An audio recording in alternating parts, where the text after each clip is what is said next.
히브리서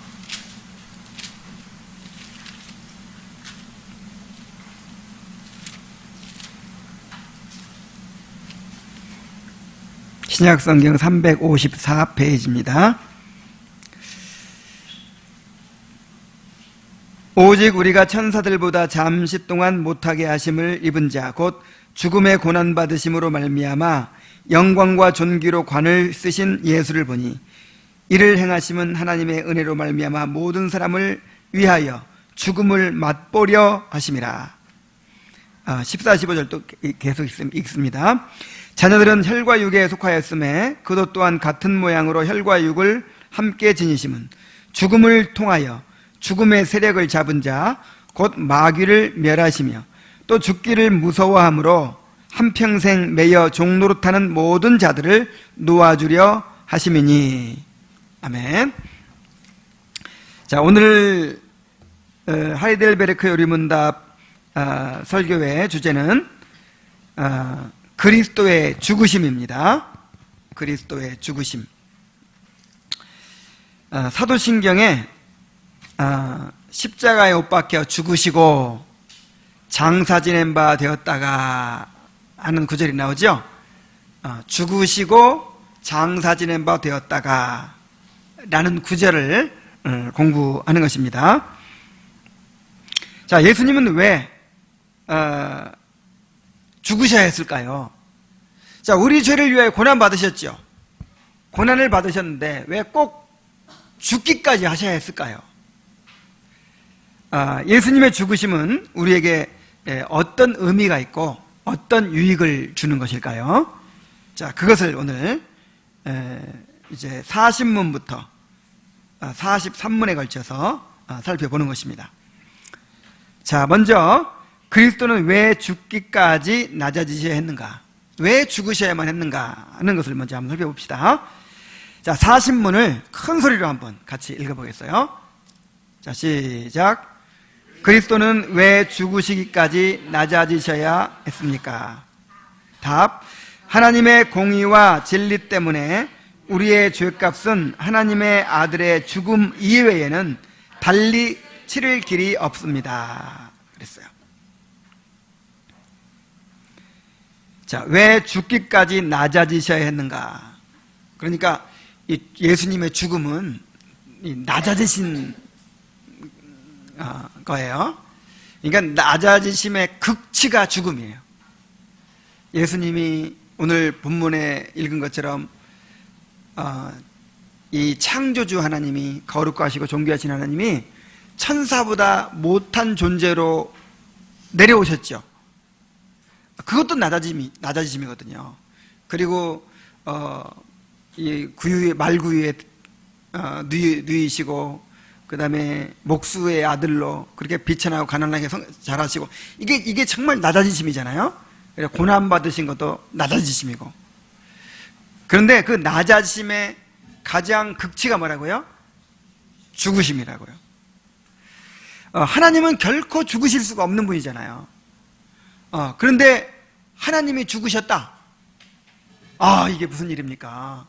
이게 얼마나 낮아지심입니까? 그래서 이 하이델베르크 요리문답을 작성한 우르시누스가 이렇게 얘기를 했어요.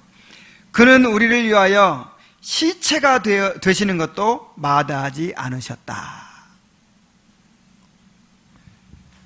사람은 다 죽잖아요. 그러니까 사람이 죽는 거는 뭐 낮아지는 게 아니란 말이에요. 그런데 하나님이 이 생명의 근원이신 하나님이, 그 거룩하신 하나님이 죽으셨어요. 죽어서 시체가 되셨어요. 이 얼마나 낮아지심입니까? 왜 이렇게 죽으셔야만 했을까요? 그의 죽으심은 우리의 죄값을 치르기 위한 죽음이었다라는 거예요. 자, 우리의 죄값이 무엇일까요? 로마서 6장 23절에 죄의 싹은 사망이요 그랬어요. 자, 우리의 죄에 대한 대가는 뭐예요? 사망이에요. 죽음이에요. 창세기 2장 17절에 선악을 알게 하는 나무의 열매는 먹지 말라. 내가 먹는 날에는 반드시 죽으리라 그랬어요. 하나님께서 공의의 법으로 이 죄에 대한 대가를 딱 정하셨어요. 이 선악과를 먹는 날에는 어떻게 되리라? 정령 죽으리라. 반드시 죽으리라. 이렇게 정하셨어요. 그래서 모든 죄인들은 결국 어떻게 해야 돼요?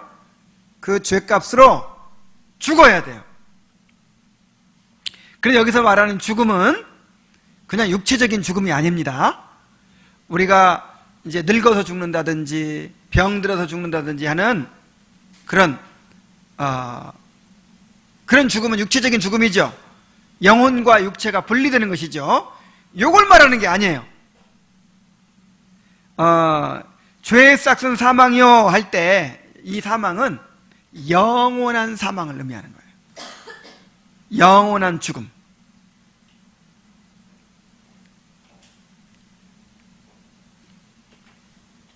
자, 죽음에도 여러 가지가 있죠.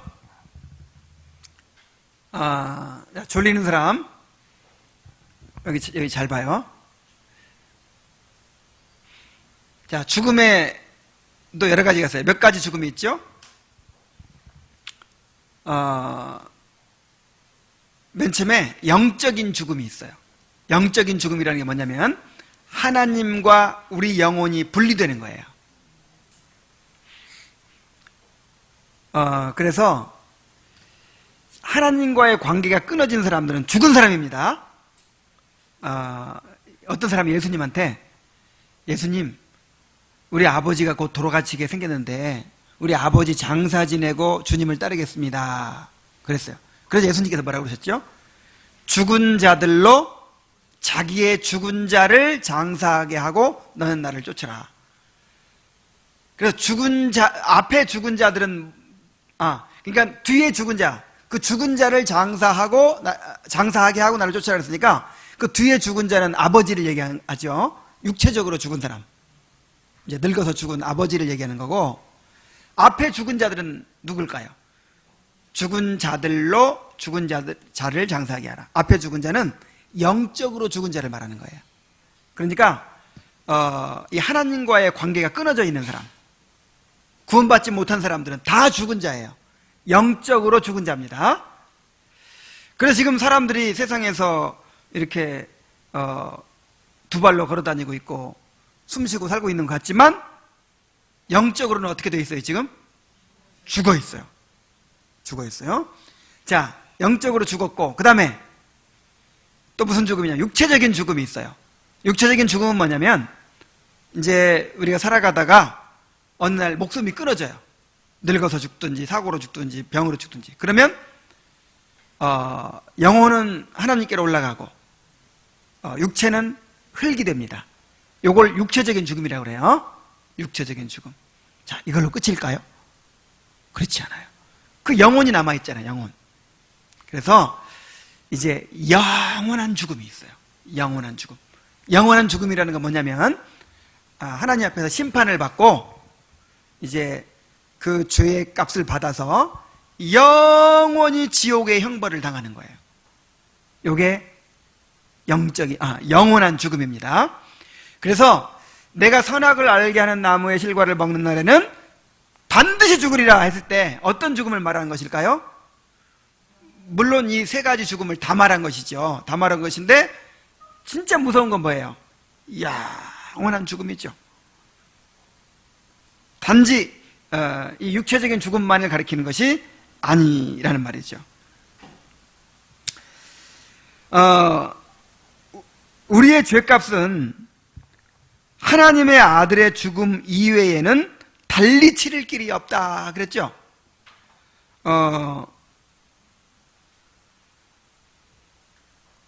우리의 죄는 하나님을 향한 것이기 때문에 무한히 큰 것입니다. 그래서 육체적으로 죽는다고 해서 그 죄값이 다 갚아지는 것이 아니에요.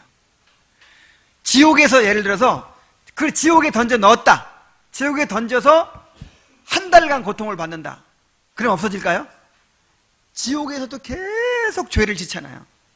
그 죄가 무한히 큰 것이기도 하고 끊임없이도 죄를 짓잖아요. 지옥에서 벌 받을 때 어떻게 벌을 받겠어요? 회개하겠어요? 그때는 회개가 없다니까요. 그때는 그냥 하나님을 저주하면서 그냥 욕하면서 계속해서 그렇게 죄를 지으면서 벌을 받는 거예요. 그러니까 이 땅에서 살아가면서 지은 죄 자체도 엄청나게 큰 것이지만은, 무한히 큰 것이지만은, 또 지옥에 가서도 끊임없이 죄를 지으면서 그 죄값을 또 받는 거예요. 그러니까 끝이 나요, 안 나요? 끝없이 이 지옥의 형벌을 받는 거예요. 이것이 영원한 사망입니다. 영원한 사망. 그런데 그 영원한 사망을 이제 이 죄값을 치러야 되는데, 우리가 구원받기 위해서는 그 죄값을 누군가 대신 치러야 되는데, 양이나 염소의 피로 갚을 수가 없죠. 또 어떤 의인의 피로 갚을 수가 없어요. 여기서 뭐라고 말합니까? 하나님의 아들의 죽음 이외에는 달리 치를 길이 없다. 그 하나님이 이제 값을 치르기 전에는 다른 방법으로는 치를 길이 없는 거예요. 그래서 하나님의 아들이 인성을 입으시고 이 땅에 오신 것입니다. 그리고 이제 우리가 받아야 될 모든 하나님의 진노와 저주를 예수님이 대신 다 받으신 것입니다. 그래서 예수님이 죽으셔야 했던 거예요. 예수님이 죽으신 이유는 이 죄값은 사망이라, 우리가 치러야 될 그런 죄값을 예수님이 대신 치르신 것입니다. 자, 그런데 죽으시고 그 다음에 뭐라고 나와 있죠? 장사 지낸 바 되었다가. 자, 죽으셨다고 하면 될 텐데 장사 지냈다는 말을 또 왜 붙였을까요?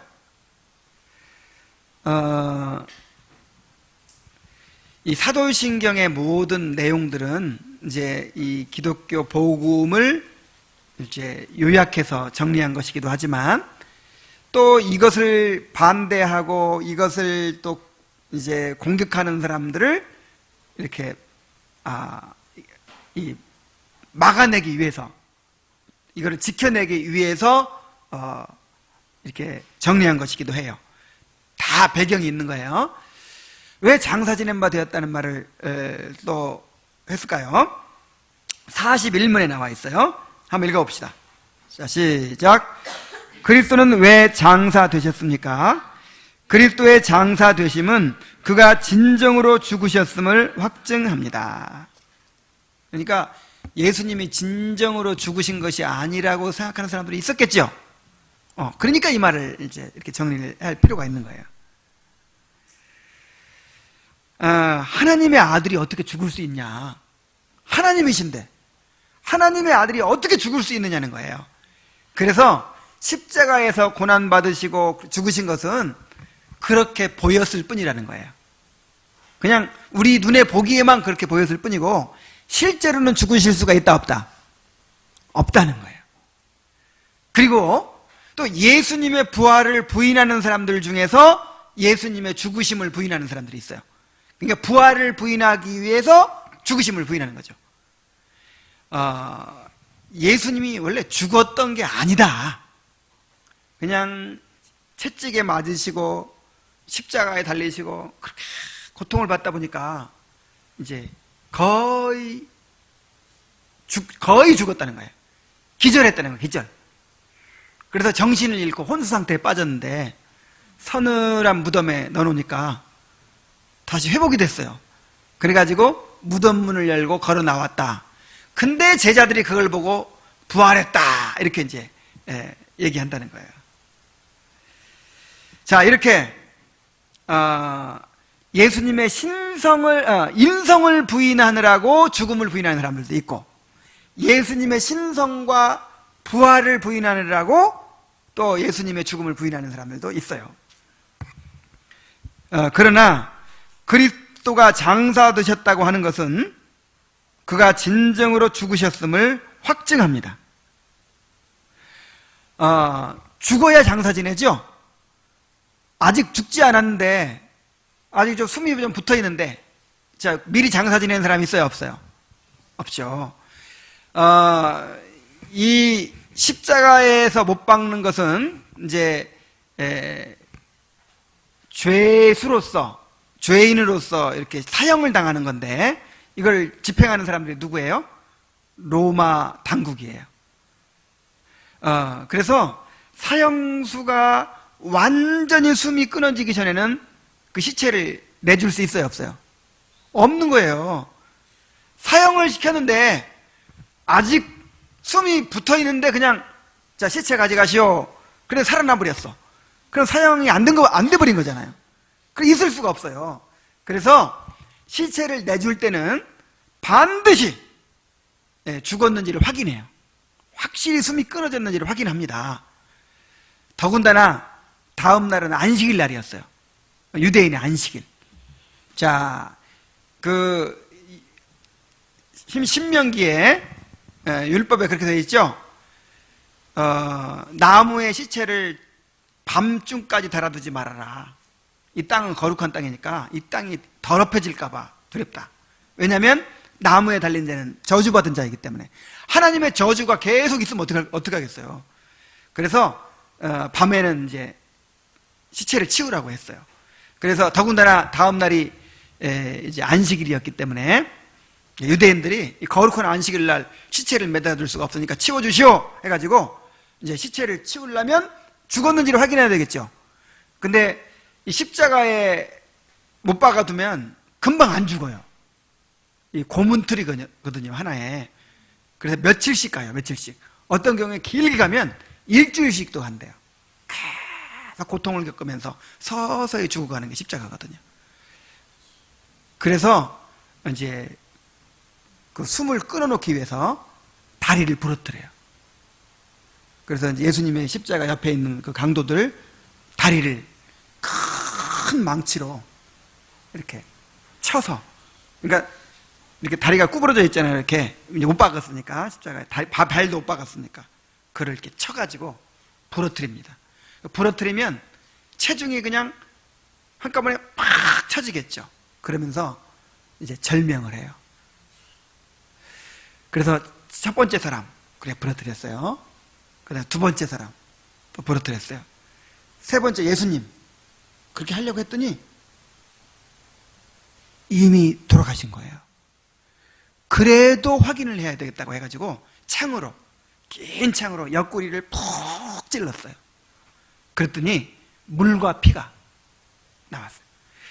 사람이 살아있으면, 생명이 있으면 피가 이렇게 분해되질 않아요. 근데 죽고 나면 이제 이렇게 물과 피가 나옵니다. 그래가지고 물과 피가 막 흘러나왔다고 했어요. 완전히 운명하신 거예요. 완전히. 그렇게 확인하고 창으로 찔러서 죽으신 것을 분명히 확인하고 이제 너희들 마음대로 해라. 죄값 치렀으면은 이제는 이제 더 이상 붙잡아줄 수가 없는 거예요. 이제 너희들 마음대로 해라 하고 시체를 내주었죠. 그래서 제자들이 니고데모도 오고 아리마다 요셉도 와가지고 이제 제자들과 함께 예수님을 장사 지내는데, 장사를 어떻게 지내죠? 자, 우리나라도 이제 시체를 막 이렇게 막 배로 싸고 막 하죠. 근데 거기는 그냥 꽁꽁 묶어요, 막 배로. 시체를 움직이지도 못하게 꽁꽁 묶어서 머리부터 발까지 꽁꽁 묶어가지고 이제 장사를 지낸 거예요. 그래서 예수님께서 죽으신 것은 로마 군병들이 확인을 했고, 또 제자들이 장사 지내면서 또 재차 뭐 확인했다는 것보다도 이거 뭐 있을 수가 없는 것이죠. 다시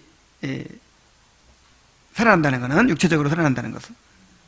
그래서 확실한 사실이었습니다. 그래서 장사 지낸 바 되셨다라고 하는 것은 예수님의 죽음이 정말 확실한 죽음이었다 라는 것을 증거하는 것입니다.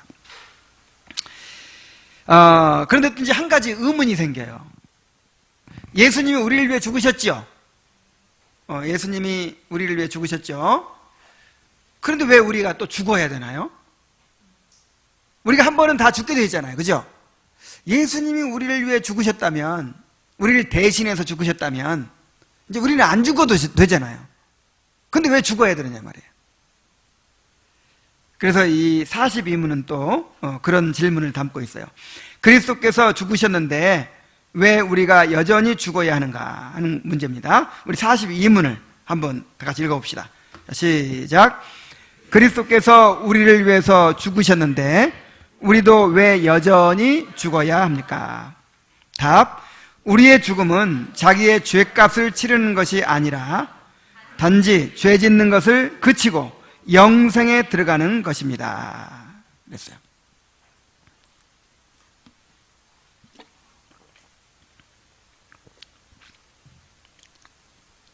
자, 우리도 언젠가는 한번 죽게 돼 있어요.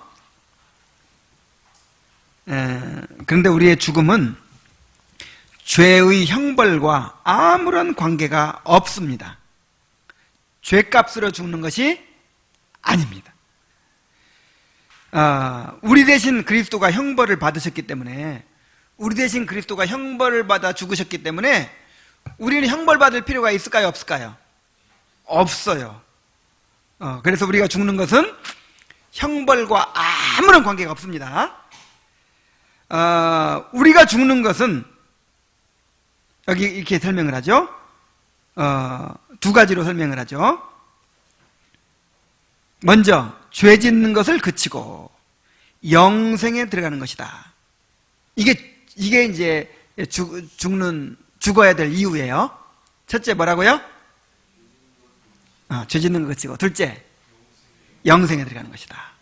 자, 먼저 죄 짓는 것을 그치고 부터 봅시다. 자, 우리가 죽는 것은 죄의 본성에서 벗어나서 죄 짓는 것을 그치기 위해서예요.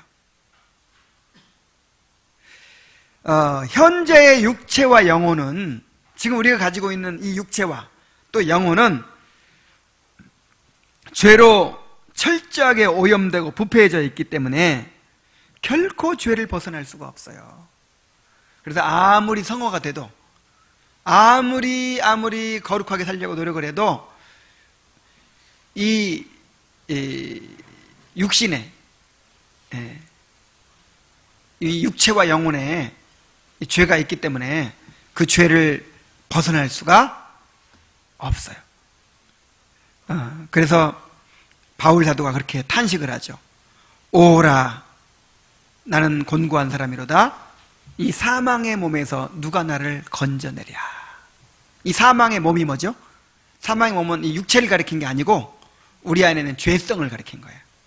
이 죄에 사로잡혀 있는 우리 자신을 가리킨 거예요. 자, 우리는 그냥 사망의 몸을 지니고 있어요. 사망의 몸을. 이 죄의 본성을 지니고 있어요. 그래서 우리가 아무리 정말 하나님을 거룩하게 섬기려고 해도 거기에 다 정말 이기심이 들어가 있고 거기에 이 더러운 죄가 섞여 있어요. 우리가 다른 사람을 아무리 사랑하려고 해도 거기에도 죄가 스며들어 있어요. 하여간 죄가 우리를 따라다녀요. 평생토록 따라다녀요.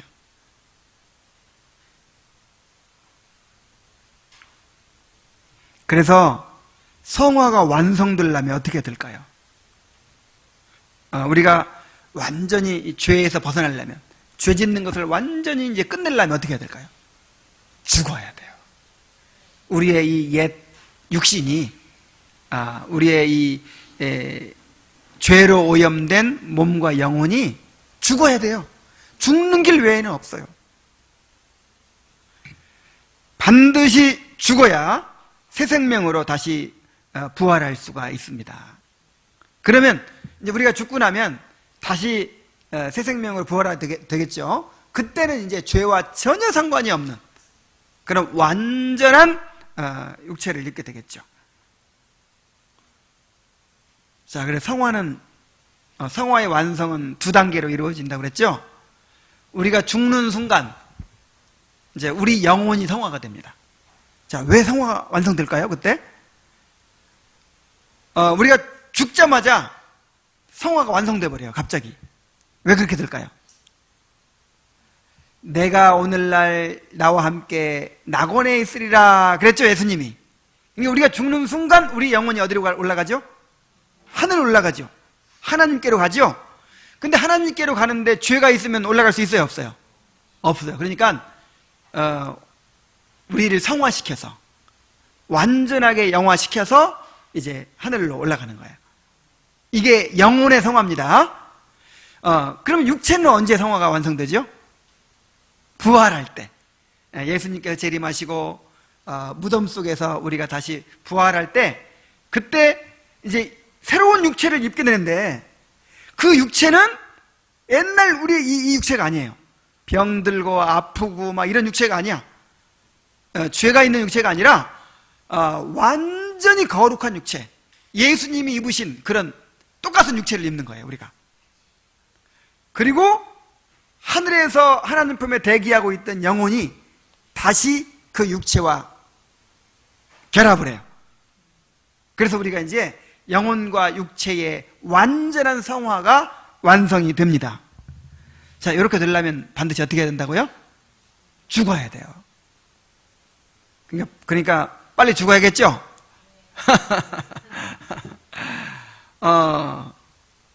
자, 그리고 또 영생에 들어가기 위한 것이라고 그랬죠. 불신자들의 죽음은 죄값을 치르는 과정으로서 죽는 것입니다. 그게 죄값 다 치르는 건 아니지만 이게 벌이에요, 벌. 불신자들의 죽음은 하나님이 벌로써 죽는 거예요. 근데 죽는 게 무섭죠. 그러면 안 죽으려고 막 기를 쓰죠. 세상에서 제일 큰 저주가 죽음이에요. 가장 큰 고통이 죽음이고 가장 큰 불행이 죽음이에요. 그러나 우리 그리스도인들은요, 벌이 아니라 그랬잖아요. 죄에서 해방시키는 과정이고, 두 번째로는 영생에 이르는 관문이에요. 과정이에요. 사실 우리에게 영생이 언제부터 시작되나요? 예수님 믿고 구원받을 때부터 시작되죠. 요한복음 5장 24절에 한번 봅시다. 요한복음 5장 24절에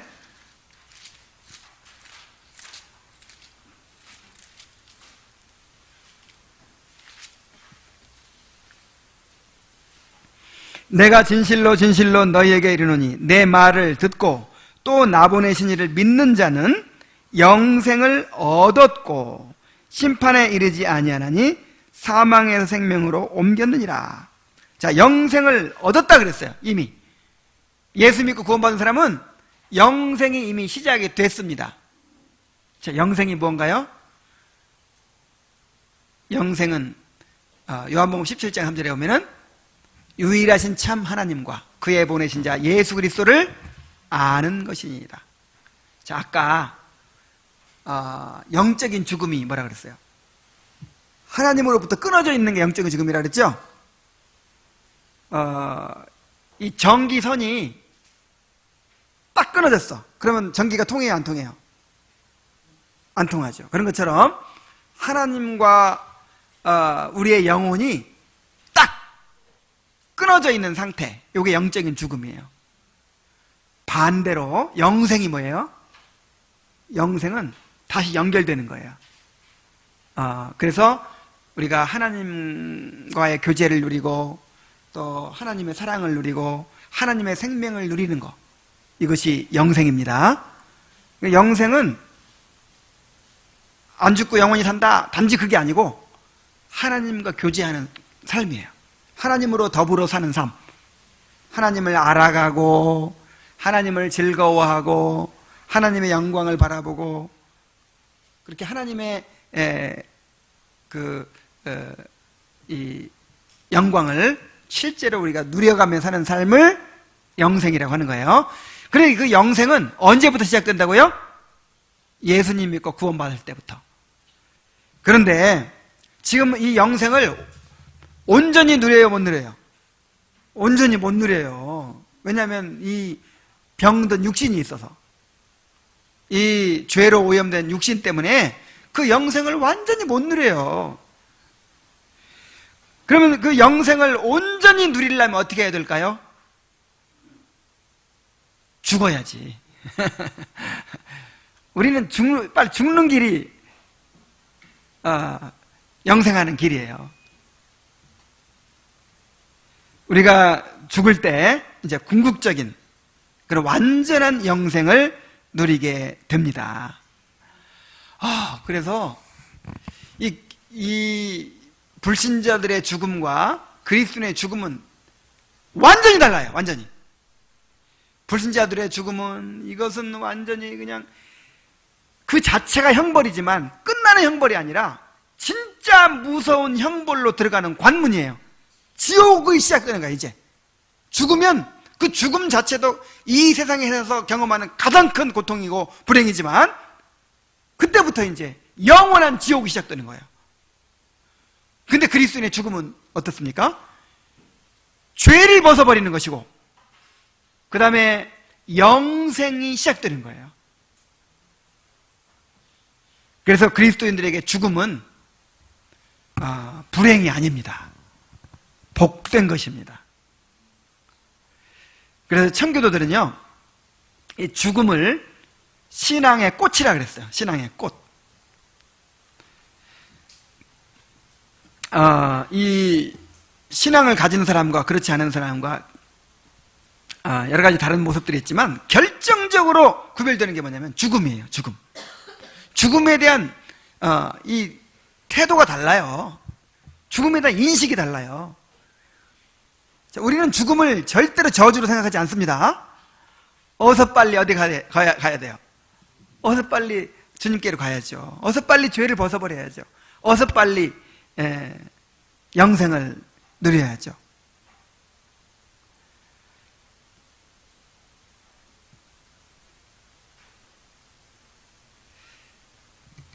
그래서 이렇게 죽음을 초월해버리니까, 죽음을 두려워하지 않으니까 우리가 담대한 거예요. 자, 세상에서 제일 두려운 게 뭐죠? 죽음인데, 죽음이 축복이라는데 뭐, 그게 무서울 게 뭐가 있어요? 죽는 것보다 무서운 게 어디 있어요? 근데 죽음을 이겨버렸잖아요. 근데 두려울 게 뭐가 있어요?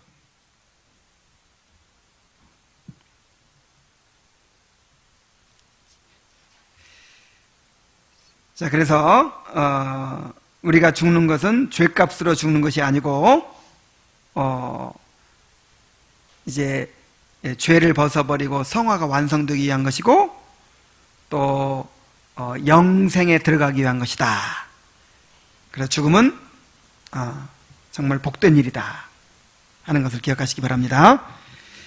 그 다음에 이제 네 번째로 그리스도의 죽으심의 또 다른 유익을 이제 43문에서 다룹니다. 한번 읽어봅시다. 자, 시작. 그리스도의 십자가의 제사의 죽으심에서 우리가 받는 또 다른 유익은 무엇입니까? 답. 그리스도의 죽으심의 공효로 우리의 옛사람이 그와 함께 십자가에 달리고 죽고 장사되며 그럼으로써 육신의 악한 소욕이 더 이상 우리를 지배하지 못하게 되고 오히려 우리 자신을 그분께 감사의 제물로 드리게 됩니다. 그랬어요.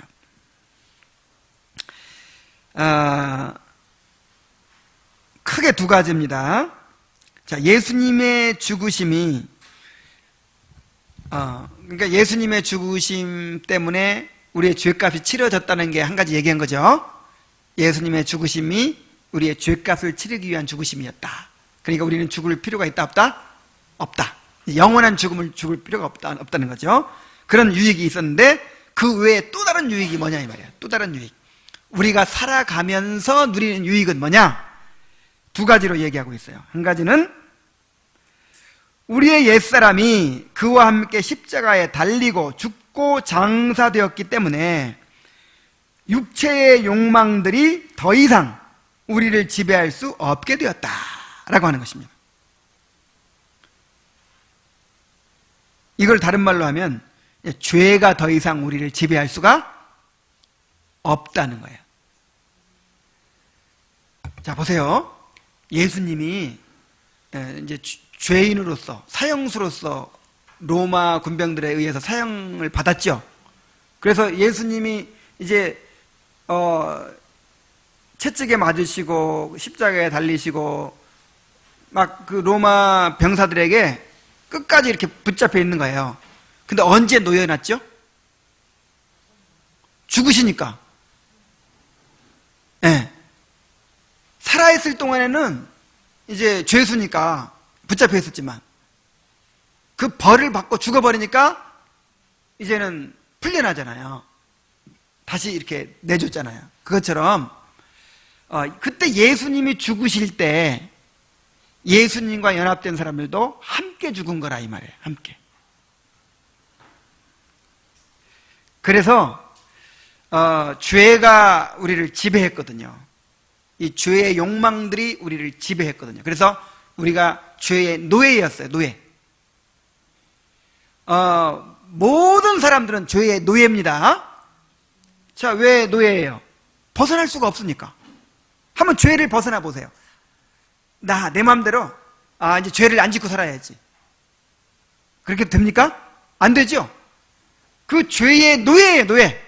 죄에서 풀려날 수가 없어. 그런데 예수님께서 죽으실 때 우리도 함께 죽었단 말이에요. 그래서 이제 더 이상 예수 믿는 사람들은 죄가 지배할 수 없어요. 우리 로마서 6장을 한번 볼게요. 6장.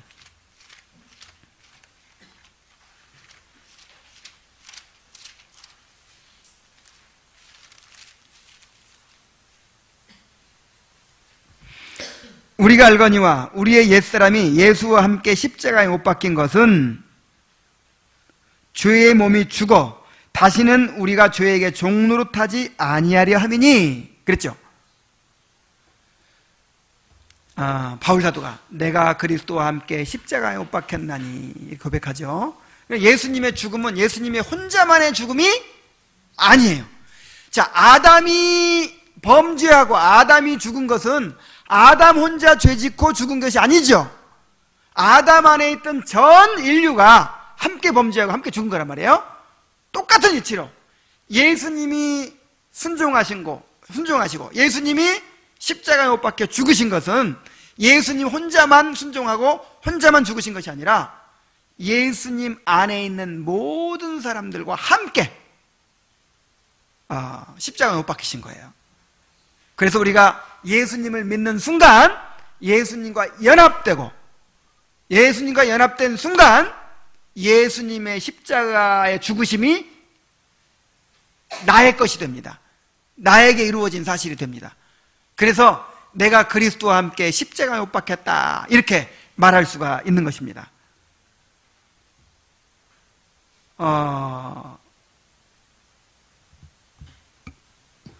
내가 결혼하기 전에 예를 들어서 결혼하기 전에 돈을 벌어서 아파트 한 채를 사놨어요. 그리고 사업이 실패해가지고 빚을 1억을 졌어. 자, 아파트가 한 채 있고 빚이 1억이 있어요. 그런데 내 아내가 나하고 결혼을 했어. 나하고 결혼을 딱 하는 순간 이 아파트가 누구 것이 돼요? 내 것이 되죠. 그 다음에 이 빚은 또 누구 빚이 돼요? 함께 이제 부부가 하나니까 그 빚이 내 것이 된단 말이에요. 자, 무슨 말인지 이해가 되죠? 그런 것처럼 나는 2000년 전에 태어나지도 않았었지만 내가 지금 현재 예수님을 영접해서 예수님과 연합되는 순간 예수님이 사놓은 아파트가 누구 것이 돼? 내 것이 되고 예수님이 예를 들어서 빚을 졌다면 그것도 내 것이 되고 자, 그런 이치란 말이에요. 그래서 예수님의 십자가의 죽음이 나의 죽음이 되는 거예요. 예수님의 그 의로운 순종이 나의 것이 되는 거예요. 예수님의 부활이 나의 부활이 되는 거예요. 그러니까 예수님과 연합하는 순간 그래서 예수님을 믿는 사람들은 내가 예수님과 함께 죽었다 하는 것을 믿음으로 받아들여야 돼요. 자, 11절 말씀 봅시다. 로마서 6장 11절. 이와 같이 너희도 너희 자신을 죄에 대하여는 죽은 자요 그리스도 예수 안에서 하나님께 대하여는 살아있는 자로 여길지어다. 자, 그러니까 어떻게 해서 이런 일이 일어나냐 말이에요. 예수님과 연합함으로 그렇게 돼요. 아니, 나하고 결혼하면 나한테 일어나는 일이 나와 결혼한 사람한테로 이렇게 전가가 되는 거예요. 내가 언제 빚졌어? 그건 나하고 상관없어. 그럴 수 있어요, 없어요? 그럴 수가 없지. 이제 부부가 하나가 됐으니까 같이 갚아나가야지. 아니면 재산이 있으면 같이 소유해야 되고. 그런 것처럼 예수님 안에서 일어났던 일이 이제 나의 일이 된다 이 말이에요. 그래서 이와 같이 너희도 너희 자신을 죄에 대하여는 죽은 자요 그리스도 예수 안에서 하나님을 대하여는 살아있는 자로 어떻게 하라? 여길지어다. 여긴다는 말은 그렇게 간주한다. 자, 그렇게 간주해야 돼요. 나는 죄에 대해 죽었습니다. 그래서 더 이상 죄가 나를 지배할 수 있어요, 없어요? 없어요. 그러니까 불신자들도 죄를 지어요. 또 예수 믿는 사람도 죄를 지어요. 그러나 이 관계가 달라요. 불신자들은 죄의 노예로서 죄를 짓습니다. 그러나 신자들은 죄가 더 이상 지배할 수가 없어. 신자들은 내가 선택해서 짓는다고 볼 수 있어요.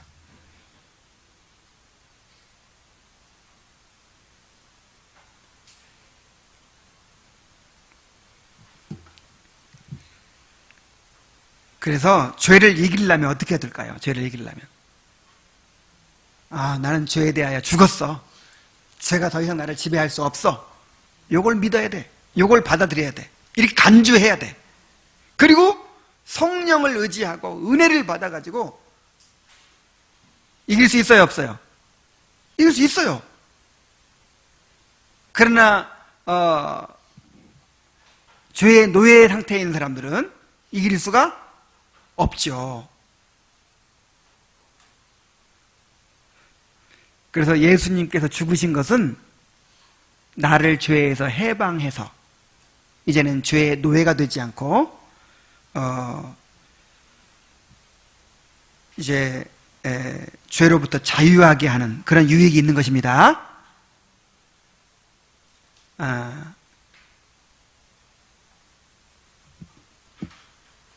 자, 예수님의 죽음은 우리를 죄의 노예 상태에서 해방해서 죄로부터 자유하게 하는 그런 유익이 있습니다. 자, 이제 두 번째는 뭐냐면 그렇게 해서 우리 자신을 그분께 감사의 제물로 드리게 되는 것입니다. 자, 로마서 6장 13절을 한번 봅시다. 자, 12절을 안 읽었네요. 12절부터 한번 봅시다. 그러므로 너희는 죄가 너희 죽을 몸을 지배하지 못하게 하여 몸의 사욕을 순종하지 말고. 자, 죄는 여전히 우리 안에 있죠. 그래가지고 자꾸만 우리를 또 지배하려고 그래. 왜냐면 옛날 주인이었거든, 죄가. 옛날 주인. 또 자꾸 지배하려고 그래. 그럼 어떻게 해야 돼요? 더 이상 나를 지배하려고 하지 마라. 나를 상관하려고 하지 마라. 우리 이혼했잖아. 이제 죄와 이혼했어요. 이제는 죄에 대해 죽었어요. 그래서 이제는 죄가 우리를 지배하려고 하면 죄와 싸워야 돼요, 우리는. 죄와 싸워야 돼요. 죄의 지배를 거부해야 돼요. 그리고 적극적으로는 13절에 또한 너희 지체를 불의의 무기로 죄에게 내주지 말고 오직 너희 자신을 죽은 자 가운데서 다시 살아난 자 같이 하나님께 드리며 너희 지체를 의의 무기로 하나님께 드리라. 처음에 우리가 창조함 받았을 때 하나님의 영광을 위하여 살고 하나님의 뜻을 이루는 삶을 살도록 우리를 지으셨잖아요. 근데 우리가 죄에게 팔려서 죄의 노예가 돼서 이제는 하나님을 위해 쓰임받지 못하고 하나님의 영광을 위해 살지 못하고 이제 죄의 지배를 받고 산단 말이에요. 그래서 죄의 지배 벗어났으니까 어떻게 해야 돼요? 이제는 예전의 목적대로, 처음 창조했던 목적대로 하나님의 영광을 위해 살아야죠.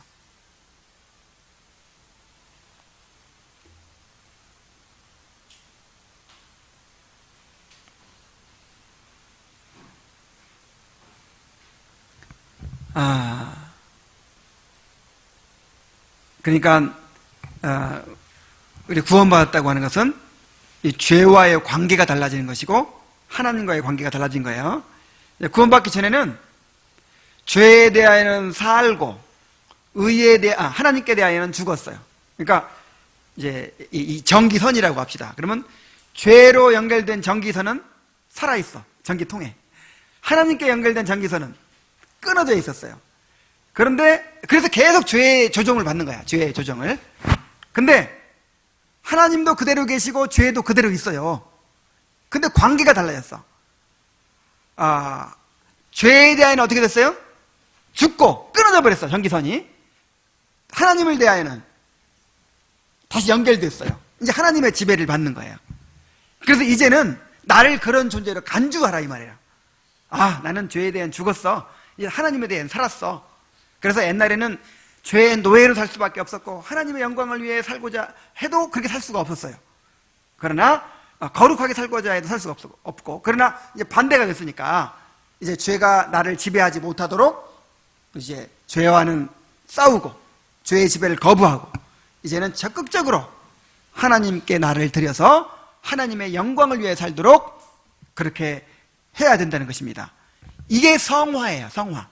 이게 성화의 과정이에요. 그래서 그리스도의 죽으심이 바로 우리의 성화의 기초가 되는 거예요. 그래서 항상 이 예수 그리스도의 죽으심을 다시 한번 믿음으로 받아들이는 거예요. 끊임없이 믿음으로 받아들여서 내가 그리스도와 함께 죽었다는 것을 자꾸만 이렇게 이제 인식을 하는 것이죠. 그리고 그렇게 행동을 하는 것이죠. 자, 이제 말씀을 맺겠습니다. 그리스도의 죽으심은 그리스도의 이 낮아지심의 이제 극치입니다. 그리스도께서 그만큼 낮아지신 거예요. 시체가 되신 거예요. 그가 죽으시기까지 낮아지심은 우리의 죄값을 치르시기 위해서였습니다. 그래서 우리는 그의 죽으심에 연합하여 죄사함을 받고 우리 옛사람이 죽어서 이제 죄의 지배에서 벗어나서 그리스도를 위하여 살아갈 수가 있게 되었습니다. 이러한 그리스도의 죽으심의 의미를 깊이 생각하고 날마다 그 죽으심의 은혜를 누리며 살아가는 그런 성도가 될 수 있기를 바랍니다.